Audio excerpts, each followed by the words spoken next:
Entonces, eso nos quiere decir esta curva, ¿no? Que a medida que pasa el tiempo, menos tiempo, el conocimiento se va duplicando, y eso lo estamos viendo. Y la pandemia acelera más todavía este proceso porque ahora todo es tecnológico. Eh, Vemos por las redes que existe todavía una gran incertidumbre respecto de cómo se debe enseñar, que no se debe permitir el uso de las tecnologías para enseñar. Sin embargo, este es un proceso que ya vino siendo recomendado por la UNESCO desde 1998, la incorporación de las tecnologías de la información y la comunicación en los procesos de formación profesional, en los procesos de formación técnica. Ya venía iniciado. En el 2008 ya la UNESCO dijo que todas las universidades deberían incluir las TIC. 2008, hace 12 años atrás, y nosotros no lo habíamos hecho. Entonces ahora la pandemia nos está obligando a hacer nuestro proceso de enseñanza-aprendizaje con el apoyo de la tecnología. Es decir, no significa que la formación profesional va a ser a través de cursos virtuales, sino que debemos ayudarnos. Supongamos que desaparece la pandemia, pues vamos a seguir utilizando estas nuevas metodologías y estas nuevas herramientas para seguir formando a los profesionales con el uso de las tecnologías. Entendemos muy claramente que en este momento hay una crisis, los jóvenes están todos en su casa, con todo parado, hay un shock cognitivo. El proceso del cognitivismo es la capacidad de desarrollo del conocimiento. Hay un freno y hay muchas expectativas, inquietudes de los estudiantes de salir adelante, de desarrollar su conocimiento, su capacidad de informarse profesional lo más antes posible. Y esto, si bien solamente van 3 meses, pero genera grados de incertidumbre, de insatisfacción, de dudas en el estudiante, en el joven, e incluso en los docentes. Y bueno, este es el momento en que cada estudiante va a tener que hacer el uso de su talento, ser creativo para salir adelante con el apoyo de su institución, de sus docentes, evitar frenar su formación, evitar frenar la y desafortunadamente eso va a significar que va a tener que cambiar de hábitos el estudiante. Estamos habituados a no leer. Bolivia es uno de los países que menos lectura realiza. Y ahora las empresas le van a preguntar a ustedes, cuando se gradúen, van a llegar a la empresa y le van a preguntar cuáles fueron los últimos 3 libros que leyeron. Y se van a quedar callados. Después le van a decir, bueno, entonces dígame cuál fue el último libro que leyó. Y eso es gravísimo, digamos, ¿no? Porque no tenemos ese hábito de la lectura y nos van a preguntar. Es decir, ya no va a ser un docente que va a estar ahí adelante, va a ser un empresario que le va a preguntar y usted no va a poder mentir, porque si usted dice sí, le va a tener que decir qué libro leyó y va a tener que darle detalles de ese libro, así que se vuelve complicado.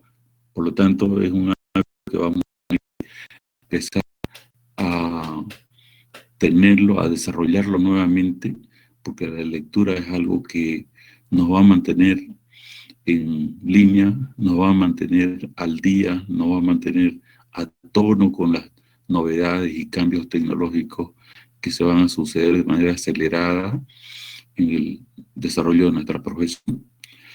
Por ejemplo, algo que ustedes ahora no todavía conocen, tal vez puede ser que alguno ya sepa, ya se construyen edificios con empresas grandes en 3D, es decir, ya las casas vienen siendo impresas en una impresora 3D, que es una máquina grande, inmensa, y en una semana, en 10 días, usted tiene una casa, digamos. Entonces eso va a implicar que tenemos que replantear nuestros conocimientos y nuestras capacidades, poder tomar conocimiento hidráulica 2, en obras hidráulica 1 y obras hidráulica 2, en sanitarias. Ahí vamos a ver ya los distintos campos de aplicación. Entonces, nuestra materia hidráulica 1 se centra con un 70% a 75% de contenido en el marco teórico. ¿Ya? En todo lo que es hidrostática, hidrodinámica, propiedad de los fluidos, tuberías no forzadas, todo eso vamos a ver durante todo este semestre. Ya vimos también que la hidráulica tiene dos carácter especial. Las obras hidráulicas son de una complejidad sui generis, es decir, una represa para 90 metros cúbicos no pueden ser igual porque la geomorfología, la geología, la topografía, las características de materiales en suspensión de un río o de una corriente de agua, el caudal, todo eso es diferente y por tanto, aunque sean 90 metros cúbicos, se requiere hacer una investigación donde analizamos los fenómenos, todo lo que está relacionado con la mecánica de fluidos, para recién proceder a lo que es la parte ya práctica, donde hacemos ya la planificación, construcción, operamos, tenemos las de carácter hidráulico. Ya, pero como los fluidos tienen distintas condiciones, hay fluidos con alto contenido sólido, o sea, agua turbia, y agua con otros elementos que contienen en su interior. Tenemos que establecer condiciones sobre las cuales vamos a trabajar nosotros para hacer todo lo que es el análisis matemático y la modelación matemática de lo que vamos a ver en la parte teórica. Entonces establecemos como fluidos ideales o perfectos aquellos que sean de carácter homogéneo, es decir, no tengan suciedad en su interior, no tengan impureza, es incompresible que no puedan variar su volumen al haber sido sometidos a presiones adicionales, continuos, en el sentido de que no varía su masa al pasar el tiempo, antivírico, es decir, que no ofrezcan resistencia a las tensiones de corte, isotrópico, que mantenga las mismas propiedades en los tres sentidos del eje X, Y y Z. A eso le vamos a llamar entonces los fluidos ideales o perfectos.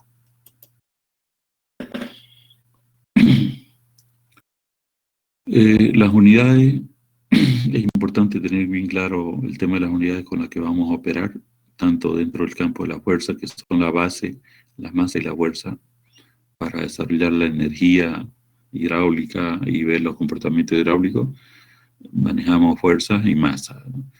Y tenemos el kilogramo, el newton, y como masa tenemos en el sistema técnico, en el sistema internacional, el kilogramo masa, en el sistema, el sistema internacional, perdón, el sistema técnico, y en el sistema inglés.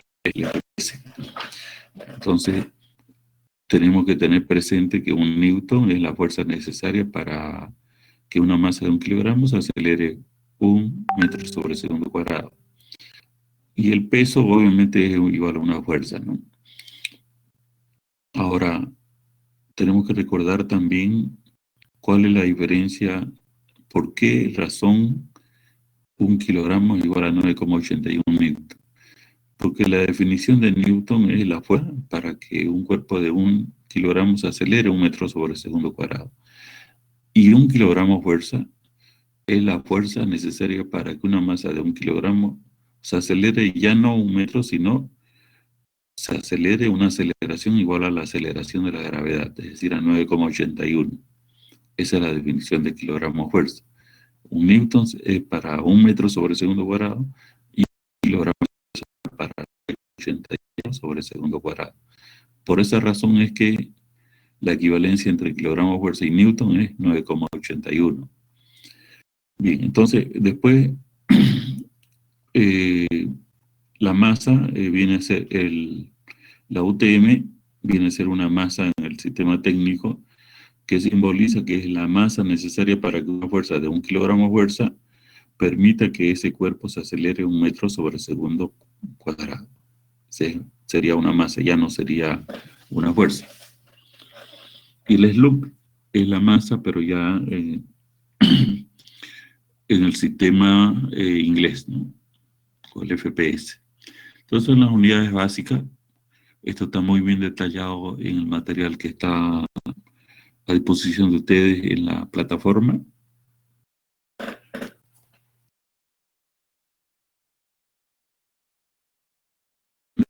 Darle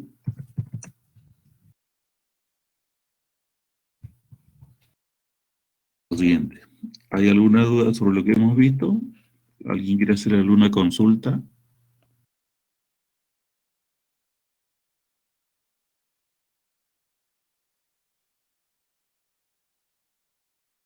Bien, de todas maneras está en libertad de hacer consultas mientras seguimos avanzando. Acá tenemos los distintos sistemas. Observamos que en el sistema técnico, la masa es UTM. Vamos a tratar de, si bien vamos a trabajar en todos los sistemas, vamos a hacer lo que ya se estableció en la Convención Internacional de Unidades, que en 1960 se debe utilizar a nivel internacional el sistema internacional. Obviamente que vamos a seguir usando mientras tanto los demás sistemas, pero este es el sistema que está prevaleciendo en la tendencia que se ha determinado a nivel internacional. Bien, entramos a ver los conceptos fundamentales. La densidad es la cantidad de materia por unidad de volumen, ¿sí? La cantidad de materia que tiene un cuerpo sólido o líquido o gaseoso por unidad de volumen. Eso nos determina la densidad, es decir, es la masa por unidad de volumen. Y acá tenemos, para ejemplificar cómo esto impacta sobre el comportamiento de los cuerpos dentro de un fluido, la densidad. Observamos, por ejemplo, este frasco tiene agua, este tiene sal y este. Entonces, quiero preguntar y quiero que ustedes me respondan por el chat. ¿Cuál tiene mayor densidad? ¿El agua sin nada, el agua con sal o el agua con azúcar?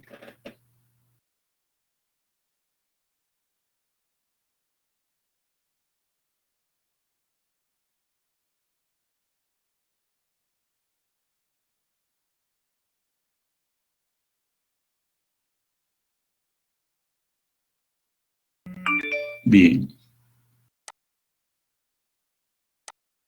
¿Por qué? Ya, perfecto. Bien,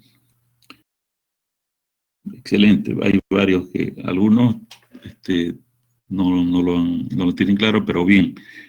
La razón por la que este cuerpo este es el mismo huevo, o sea, el huevo no ha variado. Lo que ha variado es la densidad del fluido. Eso. Con sal tiene una densidad diferente a sin sal, y con azúcar tiene otra densidad diferente a que estaría sin nada o con sal, distinta. Entonces,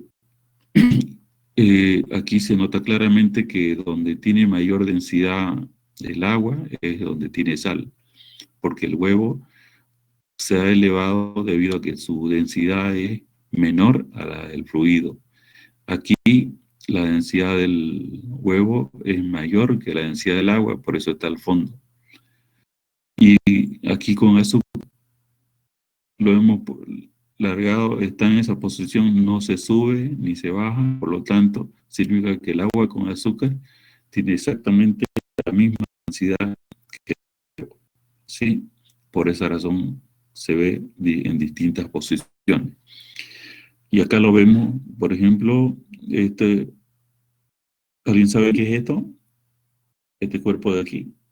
¿Alguien lo puede escribir? Un iceberg, es un iceberg. Bien. ¿Por qué razón flota?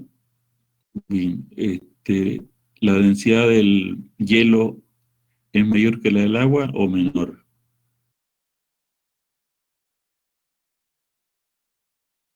Es menor, ¿sí? Es 0,90 y pico. Y el agua con sal, porque el agua de mar tiene sal, ¿sí? Entonces, al tener sal, tiene 1,025 aproximadamente, 1,0125. Esa es más o menos su densidad. Y tiene una densidad menor que 1. Vamos a aprender a calcular los porcentajes de volumen que flota y el porcentaje de volumen que queda sumergido, dependiendo de la densidad de los dos materiales. Ahora, quiero preguntar también aquí, en este frasco vemos varios fluidos, ¿sí? O sea, ¿por qué están divididos? Porque tienen diferentes densidades. ¿Qué característica tiene el último, el color verde, el que está al fondo? ¿Quién me puede decir? ¿Por qué está al fondo? Porque tiene mayor densidad. Muy bien. Esa es la razón por la que está al fondo. Y el de menor densidad, obviamente, estará arriba. Bien, muy bien. Ahora, normalmente uno utiliza las densidades relativas. ¿Sí? La densidad relativa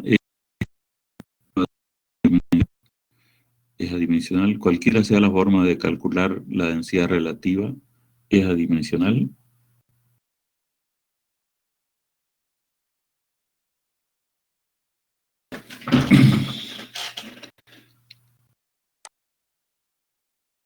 Bien, entonces, ¿qué es la densidad? Siempre se llama relativa porque está relacionada con con alguna otra densidad conocida. Es decir, si ustedes se fijan, siempre hay una otra, la densidad relativa está referida al agua, siempre al agua, ¿sí? Entonces es una densidad relativa. Si es, por ejemplo, 0,80, es 0,80 respecto del 1 que es el agua, digamos. Y encontrarlo referenciando el peso de la sustancia sobre el peso del mismo volumen, o encontrar el peso específico de la sustancia respecto del peso específico del agua, o directamente lo podemos encontrar la densidad del fluido respecto a la densidad del agua.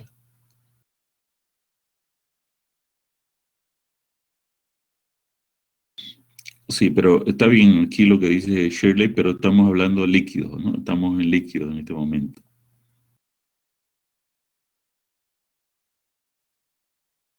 Bien, y aquí tenemos distintas densidades. O sea, cada uno de nuestros cuerpos va a comportarse de manera diferente según sea su densidad. O sea, una manera de caracterizarlo son sus densidades, ¿no? Aquí están caracterizados los materiales según su densidad. El peso específico. ¿Alguien tiene activado le voy a dejar el audio, por favor, para que no me dañe el oído? Eh, el peso específico ya, como aquí dice peso, justamente es el peso por unidad de volumen. Pero sabemos nosotros que el peso es igual a masa por gravedad, y por lo tanto ya conocemos que la masa sobre la gravedad, sobre el volumen, nos da la densidad. Quiere decir que el peso específico puede ser el peso por unidad de volumen o puede ser la densidad por la gravedad. ¿Sí? Entonces tenemos dos formas de encontrar el peso específico de un fluido. Y acá tenemos un ejemplo. El agua. ¿Sí? Si su densidad del agua es, al ser un fluido noble, está dado en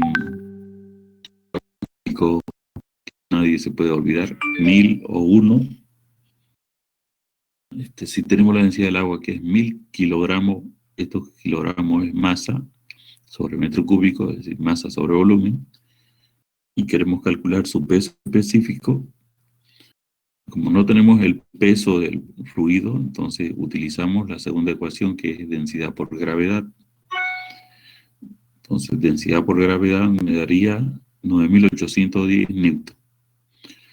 Pero como sabemos que la relación entre newton y kilogramo fuerza es 9,81, si lo expresamos en kilogramos fuerza por metro cúbico, resulta que nos da 1.000 kilogramos fuerza por metro cúbico, el peso específico de un fluido que tiene una densidad de 1.000 kilogramos masa sobre metro cúbico. Entonces vamos a notar que aquí, entre estos dos, cuando utilizamos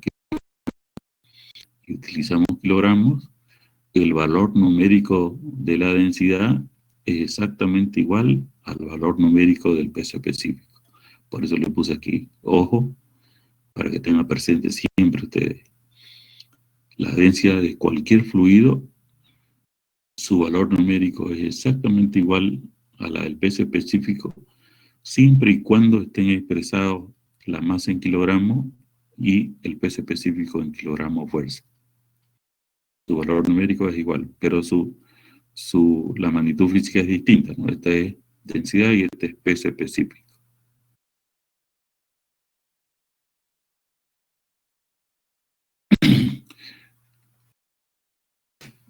Viscosidad. Bien. Por ejemplo, la gelatina, por eso puse una gelatina aquí, es un material viscoso.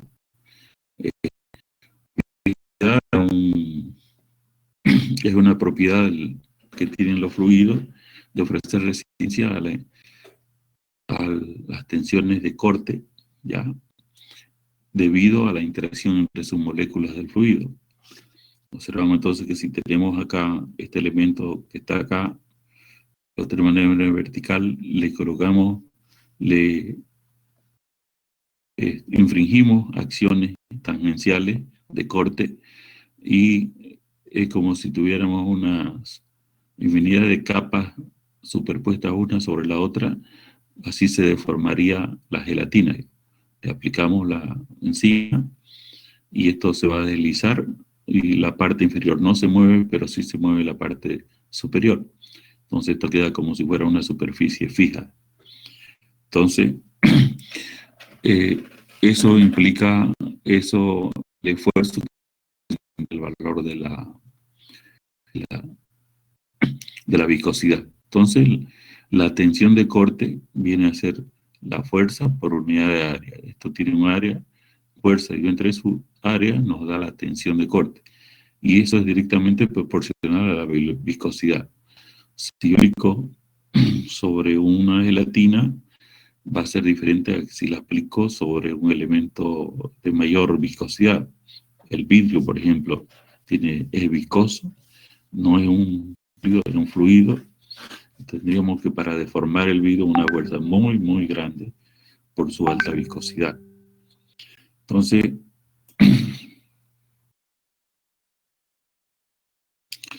bien,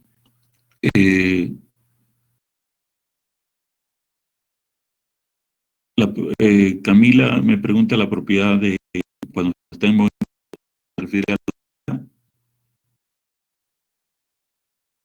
si estamos hablando de la viscosidad solamente se evalúa, se mide cuando el fluido está en estado estático, es decir, no en movimiento. Obviamente que al aplicar la fuerza va a haber un movimiento aquí de la placa superior, pero el fluido está estático. O sea, la viscosidad se mide en fluido en condiciones estáticas.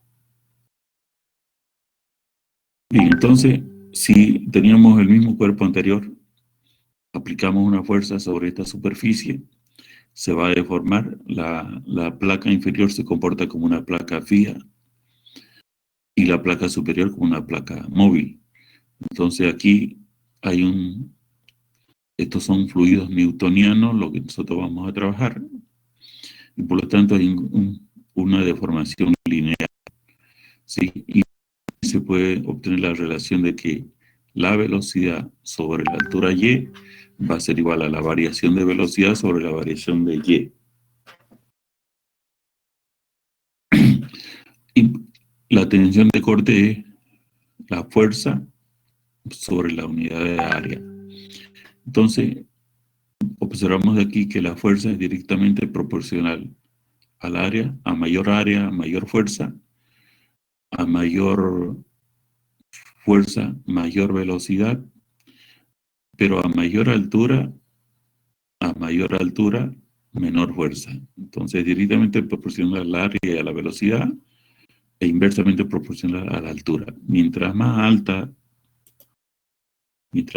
sea esta gelatina, entonces la fuerza que tengo que hacer arriba es menor. Y de ahí, pues, una relación relaciona la tensión de corte con las variaciones de velocidad, de la velocidad de formación del fluido. Entonces, si tenemos acá la tensión de corte igual a fuerza sobre área, y sabemos que la fuerza es igual a esto, entonces el área con el área se simplifica y va a quedar la velocidad, la variación de la velocidad respecto a la variación de la altura. Y la viscosidad se obtiene, es un coeficiente que relaciona la tensión con estas variaciones, se llama viscosidad dinámica. De ahí despejamos la viscosidad dinámica y lo obtenemos que es igual a la tensión de corte sobre la velocidad de deformación del fluido. ¿Sí? Esto es velocidad de variación de la deformación. Es viscosidad dinámica.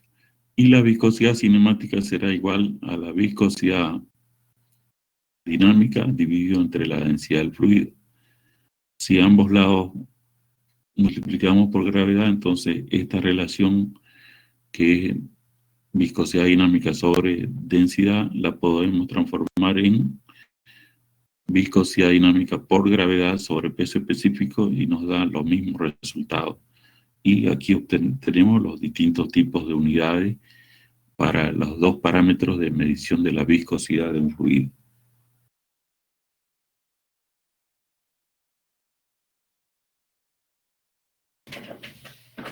Bueno, no me he estado percatando, pero van a observar ustedes en la presentación que los distintos conceptos en la plataforma hay unos que están a disposición de ustedes para poder un poco clarificar más todos estos tipos de conceptos. ¿Ya? Ustedes pueden ver los videos. Este es el video 4, pero en los anteriores conceptos ya hemos visto, también están disponibles otros videos, ¿no? También está para la viscosidad y también está el video 5, por ejemplo, para un poquito conocer más sobre la propiedad de la tensión superficial. ¿Y qué viene a ser la tensión superficial? No es más que un fenómeno físico por el cual la superficie de un fluido tiende a comportarse como si fuera una cama elástica. Fíjense, si fuera una colchoneta o un sillón donde están sus patitas, se hunde, pero sí este insecto puede caminar y flotar, y eso se debe a que las fuerzas intermoleculares entre las partículas del fluido interactúan a través de fuerzas intermoleculares, pero las que están sobre la superficie no tienen fuerzas hacia arriba, todas se quedan horizontales. Entonces eso hace que se forme una trabazón de fuerza sobre la superficie que contribuye y ayuda a que elementos de poco peso, bastante ligeros, puedan mantenerse sin romper esa estructura de fuerzas intermoleculares y entrarse, es decir, quedarse sobre su superficie. Por eso que muchas veces vemos algunos objetos que pueden caminar sobre el agua, o pajitas o palitos que se pueden quedar suspendidos sobre su superficie, ¿no? Eso es el principio de tensión superficial. Y la tensión viene a ser la fuerza por unidad de longitud. Se mide sobre metro. Y a partir de la tensión superficial podemos obtener la capilaridad, que es una propiedad por la cual el fluido puede ascender o puede descender. dependiendo de las propiedades de adhesión y de cohesión. Entonces vemos que la capilaridad es una de las causas, el fenómeno físico que hace que en las casas tengamos humedades en las paredes, ¿no? Si no hemos impermeabilizado adecuadamente la pared, entonces los fluidos, ya sea del jardín o por algún otro lugar, va a ascender. ¿Por qué sube? Porque la capilaridad está haciendo que puede haber, dijimos, ascenso o descenso. Estos son capilares que miden la capilaridad de un fluido. Si este ángulo phi es menos de 90 grados, entonces significa que hay mayor adhesión. Y por lo tanto, al ser menor de 90 grados, el coseno de un valor entre 0 y menos de 90 grados es positivo, por lo tanto hay un ascenso. Pero si fuera un fluido con mayor cohesión, este ángulo phi va a ser mayor de 90 grados y por lo tanto el coseno va a ser de un ángulo mayor a 90 grados, va a ser negativo, y por lo tanto en vez de haber un ascenso, en vez de que H sea positivo, va a salir negativo. Entonces la capilaridad no es más que la propiedad del ascenso o descenso de un fluido al estar en contacto con las paredes del recipiente que lo contiene, ¿sí? Entonces, de aquí podemos obtener dos criterios, digamos, para que siempre presente. Cuando la adhesión, o sea, la adhesión es la capacidad que tienen las partículas de adherirse a la del recipiente que lo contiene. Y la cohesión es la capacidad de unirse entre las propias partículas. De la cohesión entonces se presenta en las propias partículas del fluido y la adhesión es de las partículas del fluido con las partículas del recipiente que lo contiene. Si la adhesión es mayor que la cohesión, se va a presentar como el agua, es decir, va a subir. Pero si la cohesión es mayor que la adhesión, se va a comportar como el mercurio, va a descender. En vez de subir en la zona de contacto con las paredes del recipiente, en vez de subir, va a deprimirse, se va a ir hacia abajo. Entonces, como lo que llueve es agua, y el agua tiene mayor adhesión que cohesión, asciende. Entonces, por esa razón, por capilaridad, asciende el agua por los intersticios, es un ascenso intersticial a través de las partículas de todo este elemento va ascendiendo, y como entre el muro y el revoque hay una diferencia de material, es un camino más fácil, por ese camino normalmente sube el fluido y se denota al saltar ya la pintura de las paredes. ¿Eso cómo se evita? Se impermeabiliza, se separa la parte inferior de la estructura con la parte superior a través de una aislación hidrófuga o una aislación plástica que evite que los líquidos asciendan hacia arriba. Eso viene a ser capilaridad.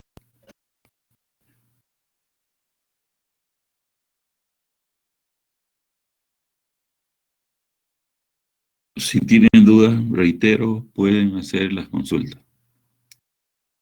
Aquí observamos, por ejemplo, teníamos aquí un fluido, ¿sí? En este ejercicio vemos un vaso que tenía, este es un papel, se ha enrollado un papel y se lo puso en contacto con otro recipiente. ¿Y qué hizo el fluido? Por capilaridad subió, y como está seco, entonces ya descendió aquí para continuar subiendo por este fluido, por este material. Y de esa manera es que hubo ese trasego de fluido de un recipiente a otro a través de el fenómeno del principio de capilaridad. De esa manera llega al otro recipiente.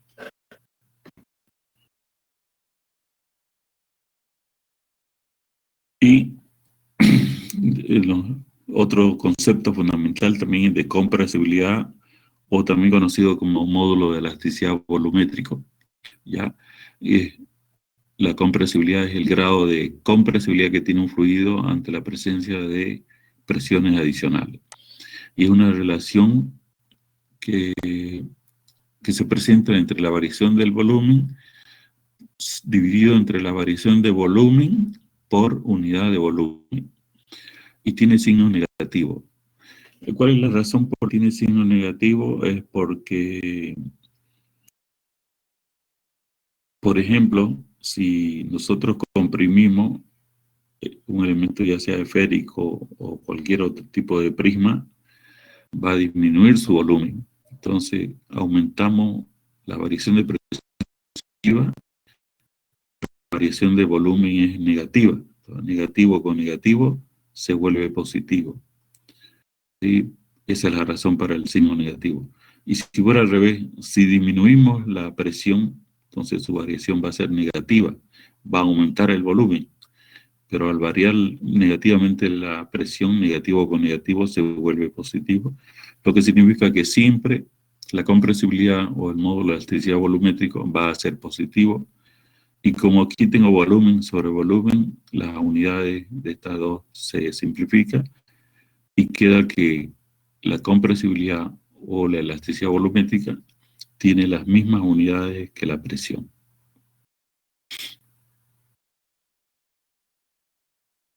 Bien, hoy día no quería, tenemos 7% de asistencia, espero que el día martes vamos a tener más gente. Esta es una pequeña tarea que les estoy dando para mañana, ya tenemos hasta las 12 del día. Lo único que hay que hacer es colocar, averiguar por las vías digitales el agua ya sabemos que lo hemos hecho el ejercicio en 1000. El agua de mar hay que averiguar en las redes, la glicerina, el aceite fino de la cocina que usamos en un aceite fino es la marca, aceite de cocina de marca fino. Es averiguar cuánto es su densidad, averiguar el aceite de un motor, de la gasolina especial que nos venden en los surtidores, la gasolina premium, el querosén que a veces todavía se utiliza en el campo, del hierro y del mercurio. Colocar sus densidades relativas y a partir de eso calcular la densidad en kilogramos por metro cúbico, calcular su peso específico relativo, su peso específico en newton sobre metro cúbico y su peso específico en kilogramos fuerza por metro cúbico. Entonces, esta es una tarea muy simple que da tiempo para que lo hagan hasta el día de mañana al mediodía. ¿Alguna duda?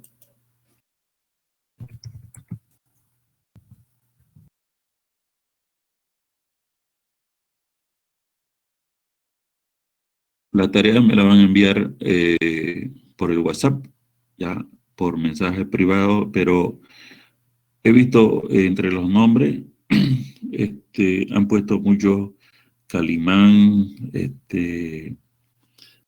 una serie de nombres que no lo voy a ubicar nunca en la lista de estudiantes. Entonces yo les voy a pedir,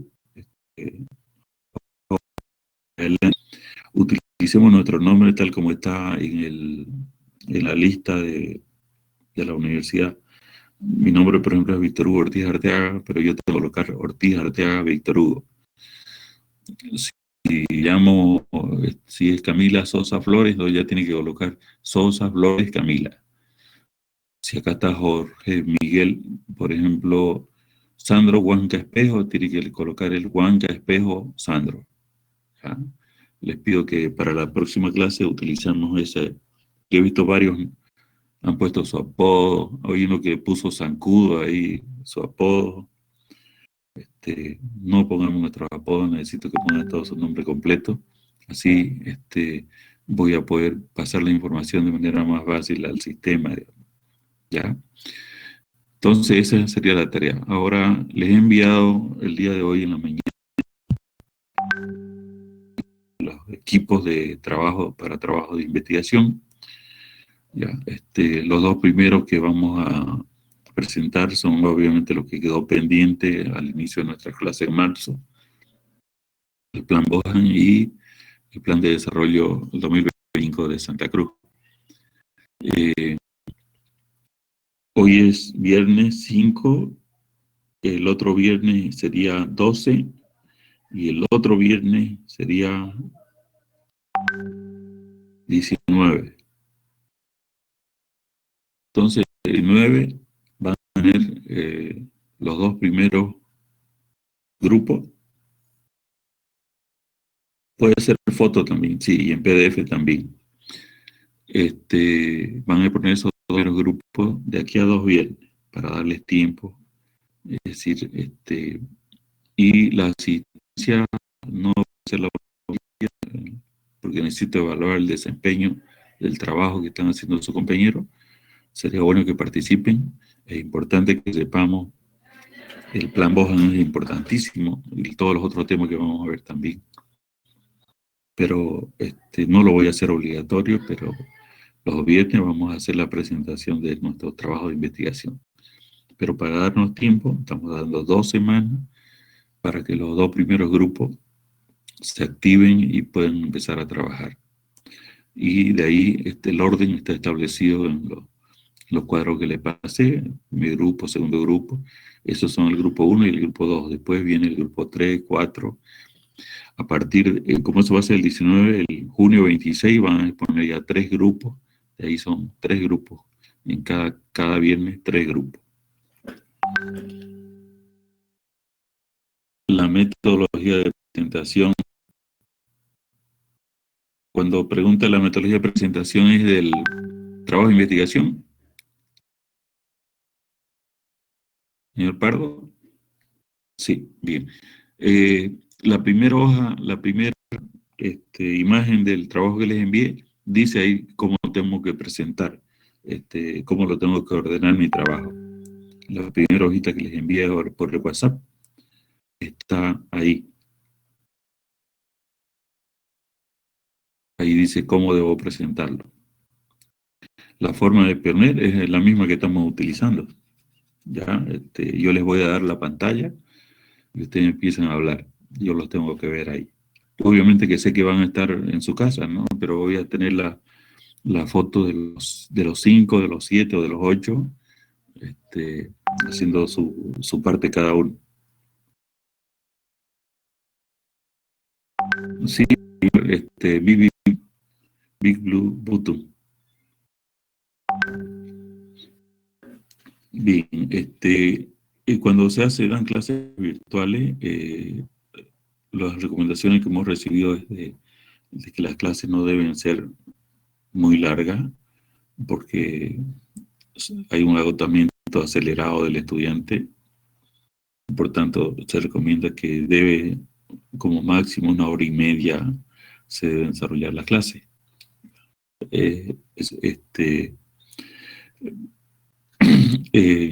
Preferentemente debería ser 1 hora como máximo, pero hasta 1 hora y media podría ser.